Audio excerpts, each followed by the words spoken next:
It's easy.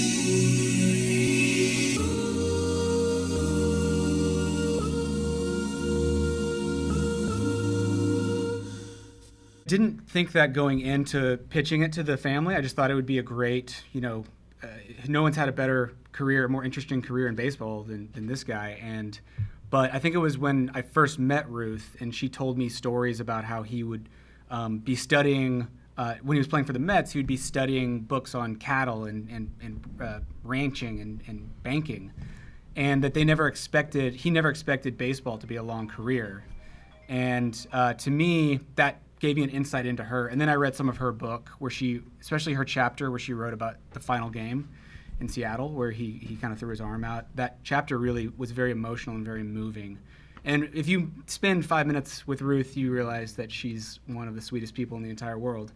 And that without Ruth, I don't think he might agree that he might not have pitched for 27 years. So it's pretty special. Nolan, we've heard from Reed on this, and we just heard from Bradley. The fact that this has kind of turned out in a lot of ways about your relationship with your family, and in particular with Ruth, how did you feel that portion of the story was told, and how difficult was it for you to tell that story? Well, I really thought, Evan, that it would be more focused on my career and what happened in my career, and I really didn't know what to expect, and I guess I really never even thought about the family aspect of it, and the involvement with our children and our grandchildren, and I'm really thrilled that they did that, because I think they captured what was really important role that played in my career, and the fact that we used to take the kids on the road when school was out, and we felt like it was worth the expense, and having them there, and allowing the boys to bat boy and do all the things that they did. So I think they captured that well, and so I was real pleased with it. Bradley, my name's Gil Leberton. I was riding around here when Nolan first came to the Rangers. They've been showing the trailer out here since game one. Mm-hmm. And it looks like you had incredible cooperation from former major leaguers. I was wondering what kind of reception you got from them and how that panned out. Unbelievable. I think they're all still a little afraid of him. No. I mean, honestly, we set out a list of people we wanted to interview, and we got almost all of them. And that's not because of me. That's because of these two gentlemen up here.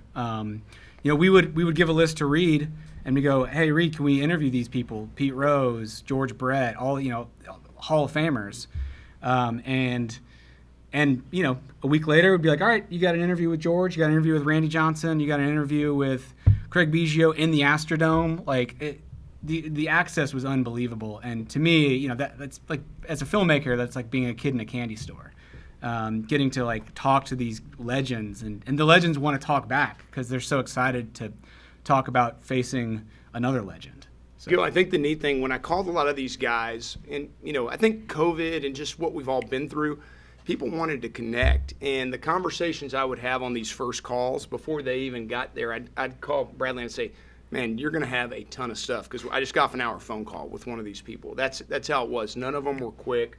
They were all very reflective, and I think we caught the whole crew, my dad included, kind of at the right time in life when there's been a little bit of time since when they played, all of them, and they're a little bit, more into reflecting on where they are today in their lives, and so it was really a special, special time. Mr. Ryan, my name is Chris, and I got to ask you that question as well, because a lot of those guys you competed against, to see them now, grace your career, your prestigious career, can you talk about that? Well, it's interesting. I found it really interesting, their perspective and how they felt about facing me, and because obviously I got it from one perspective, and that was being the pitcher and the competitor that I was, and like I said in my Hall of Fame, I particularly didn't care for him, and that was my mindset, But that's the things I had to do to compete, and I enjoy being around them a lot more now that I don't have to worry about getting them out. But I found it was real interesting, and I think it brings a different dynamic to the documentary. Yeah, I enjoyed the George Brett, comments, because he hit 300 off of you, I think, didn't he, for his lifetime? You have to ask Pete. Yeah, Pete would know. Pete but Rose would know that answer. If you talk to George, you would never thought he got a hit off of him. Yeah. Levi. Right there.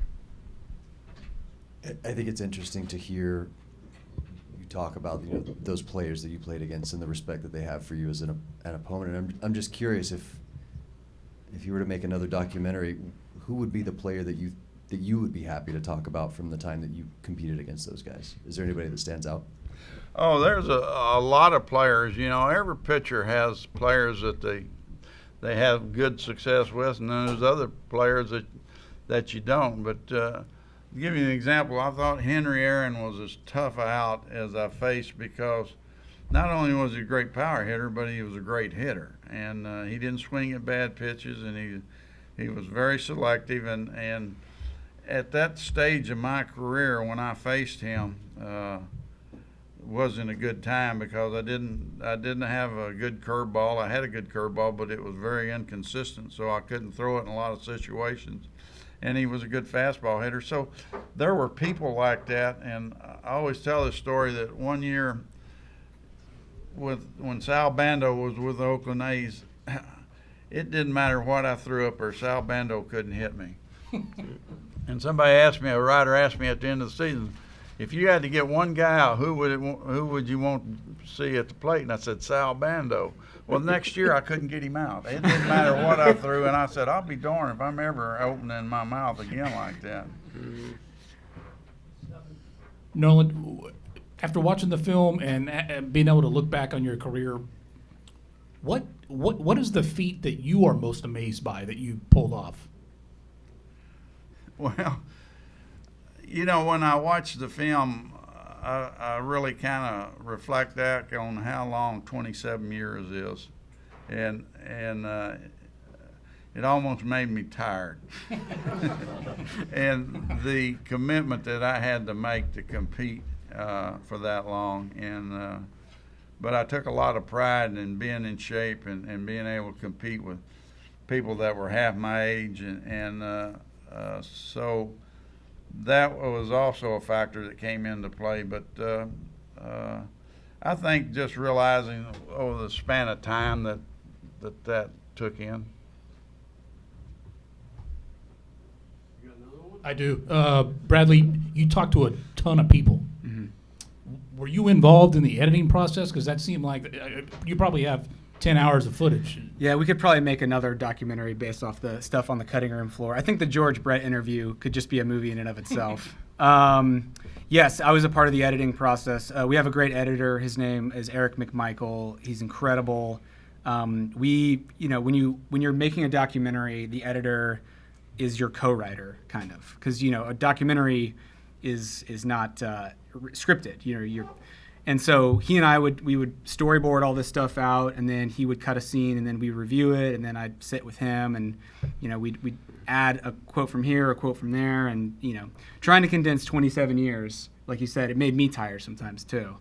But yeah, it was thrilling to get to watch, especially when all the Major League Baseball footage would come in, and we'd get to see some of these things that guys were telling the stories about. That was really thrilling to watch.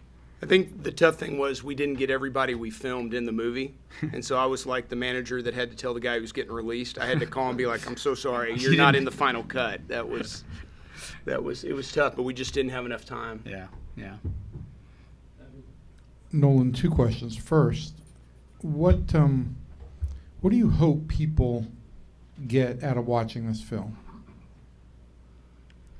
Well, I think we have a gap with the young people today that they don't put a lot of emphasis or think about history, and I think that it gives them an opportunity to kind of see what happened and how the game has evolved to where it is today versus where it was back when I started, and I would say that that's the biggest thing. And, I think there's a lot of those hitters that I faced that I think people enjoy the fact of what they thought and their point of view. And then the other thing is, we've only seen this clip about 50 times, but what were you so fired up about striking Pete Rose out that one clip?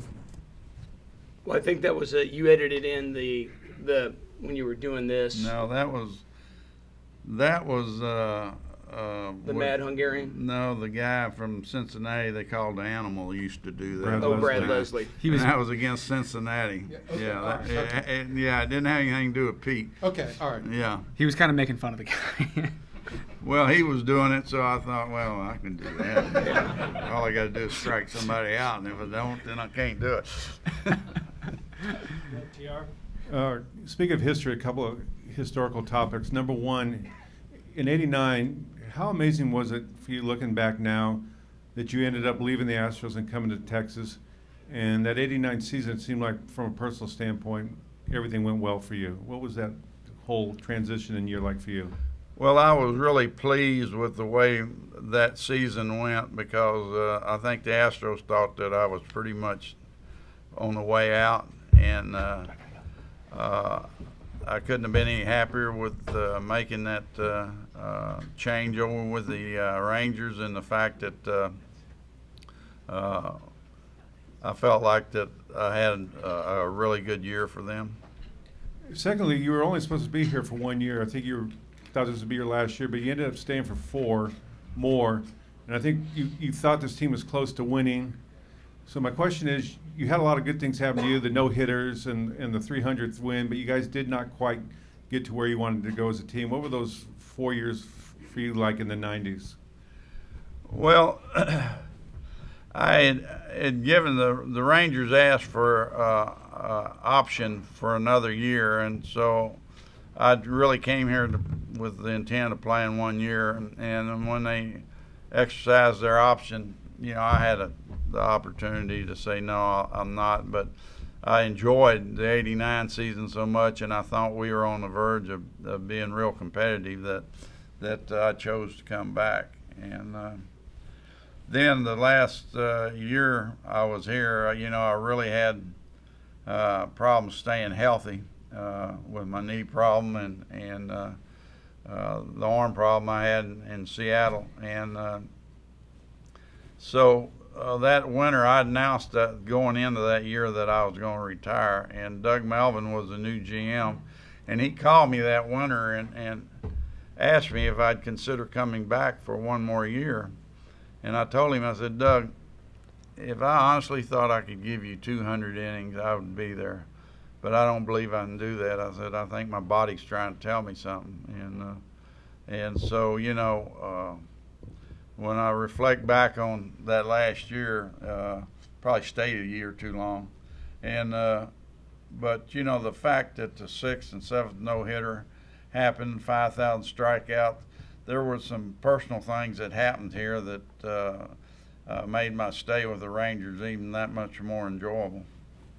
I wish the wild card would have been in. They might have snuck in one of those years. They were close. But the no-hitters, you thought that was in your past, right? I really did. When I threw the 5th against the Dodgers, I really thought that was part of my career that was behind me. And so certainly when the 6th and 7th came along, I certainly didn't anticipate that.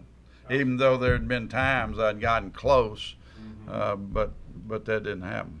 Yeah, you thought it was crazy several times before that. To finally get the 6th and 7th, what did that mean to you? The 6th and 7th no-hitter. Well, that was, when I look back on those games, if you look back on the 7th, I had a really good breaking ball that night, and I think that was the difference. And then also when I look back on the 6th and 7th, there were plays that were made that put me in that position, whether it's Jeff Houston making that play on Ricky Henderson or Gary Pettis catching that little blooper in center field, so everything has to come together, and it just happened to do that. Take 2 more, Ozzie, then Levi. Yeah, Nolan, we know about your pitching, but today is the 35th anniversary of your last Major League home run against ironically, the Braves. And one of the other home runs was against the Hall of Famer. You want to talk about some of your home runs? Well, I tell people, I said half my big league home runs were off Hall of Famers because the first one was off Don Sutton, and Don never liked hearing that.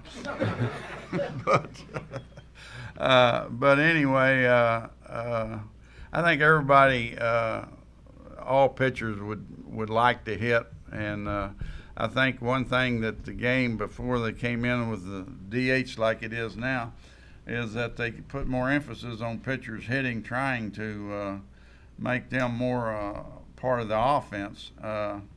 But I think coming in with the DH, I never was comfortable with the fact that one league had a DH, the other league didn't, and they switched back and forth, and you had injuries show up, and that could be real detrimental to an organization trying to win.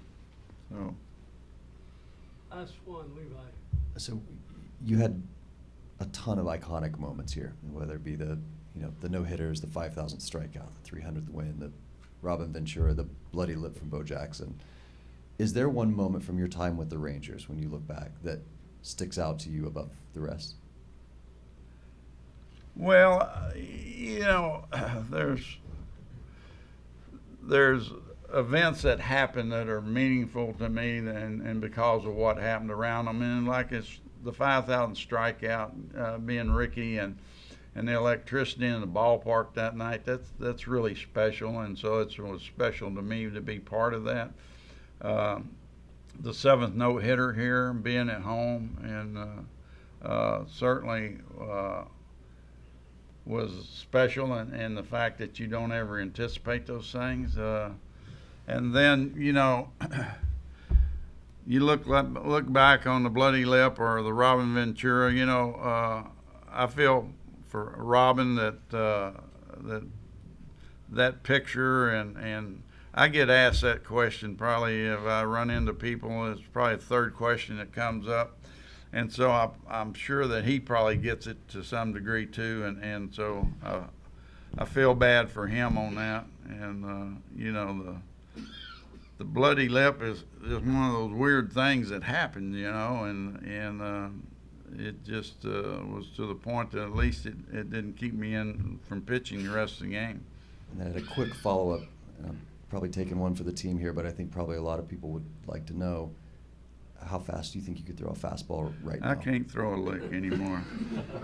I was throwing a softball with my granddaughter the other day because she's playing softball, and we were out there working on things, and that's the first time I've thrown in I don't know when, and it's just the fact that I picked up something, and I was at the ranch, and I was showing some kids how to skip a rock on the water, and I threw this rock, and I pulled something in my shoulder, and it never has gotten any better, so I probably got a cuff problem, and I'm gonna live with it. And I was thinking of all the throws I made, I hurt my shoulder throwing a rock, and you throw it from below anyway, you don't throw it overhand, and so you live with it.